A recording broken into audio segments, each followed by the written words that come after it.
The aliens came. They rode powerful Battlestar cruisers with powerful names. Valkyrie, Empress of Power, and Python, to name a few. They saw the tiny human planet as a simple target practice.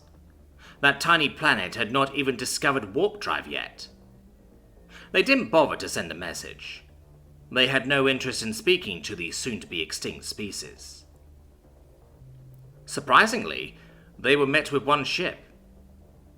It was small in comparison to the alien Battlestar cruisers, and it was ugly.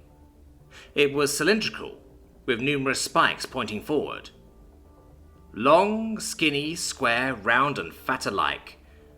A really mix-up of almost scrap-piled pieces of spikes.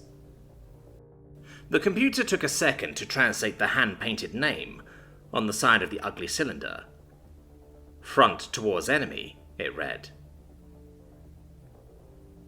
While the alien general pondered that for a moment, the human commander on board the thrown-together ship smiled. He watched as the aliens dropped out of the warp field, one after the other, 10 giant ships in total. They were big, sleek, impressive. He would have been scared a week ago, but that's when he first stepped foot into this skeleton thing, Earth or into space within a month. It wasn't a ship, really. It's not meant to go far or fast. It's really set only for directly around Earth. No armor to speak of. They didn't know what the aliens had for weapons anyhow. What they did know was the warp portal opened 2 months before. A single automated message blipped when opened. It wasn't a live alien or a message to humankind exactly either. It was a message automatically sent every time their warp drive opened. It simply read, "This is a Fortox warp gate exit. Do not be here when we arrive." So, humans being humans, they gathered their greatest minds, best generals, and limited space junk and created this, well, a floating weapon in space. What else could it be? It turns slow, it moves slower, no armor or shielding, and very limited fuel cells and living quarters. Currently, it's a 10-man crew but can hold twice that. No, it's not a ship really. Most of its considerable size is simply storage for ammunition to resupply the over 300 different cannons, missiles, chemical bombs, incendiary devices, and even a few nuclear warheads, all mounted on the front and pointed straight ahead. The aliens told them exactly where to aim it. The scientists measured the energy signatures, whatever that meant, to determine the exact moment the gate was spit out whatever was travelling inside. All the humans had to do was wait. When the alien armada arrived, the human general smiled and stated, "Delete everything in that direction." And upon uttering those words, all 300 plus weapons fired simultaneously. Rear thrusters kicked on to keep the firing platform stationary. The missiles, rockets and bombs set off with a thunderous roar. But the cannons blasted at so many different times the drumming effect was relentless. Inside the can-shaped monstrosity, the onslaught of millions of rounds and shells being fired became a living drone of a sound. A hum of deafening noise so palpable it actually paralyzed the humans inside.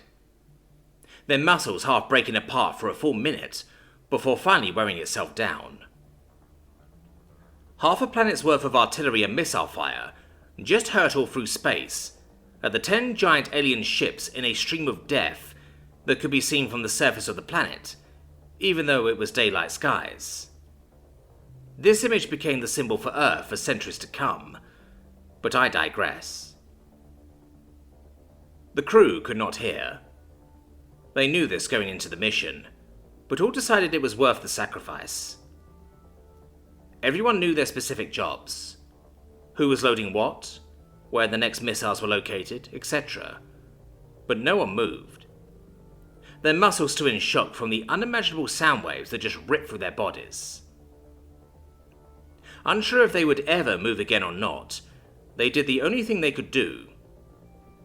They watched the screen displays of fire, smoke and debris surrounding the entire area of space where the 10 ships were supposed to be. They waited, knowing they could not reload as planned, They could not flee. They could do nothing at all. The humans had spent their entire arsenal, and could only wait in silence to see what emerged. After an eternity, the darkness of space returned, without a single human breathing. The entire planet watched.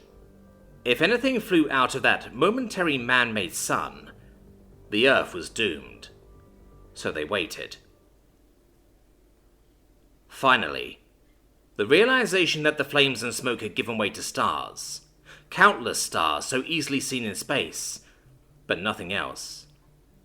Not a single ship had survived, not even scraps big enough to salvage. They breathed a deep, healing breath almost in unison across the planet. Scientists would study the atmospheric effects for days to come from the entire race taking its first breath in unison. Billions of humans across the planet, together as one. They cheered in unison as well, as they all watched the warp gate close. First contact was over. The humans had come out triumphant, and for the first time in all known history, unified.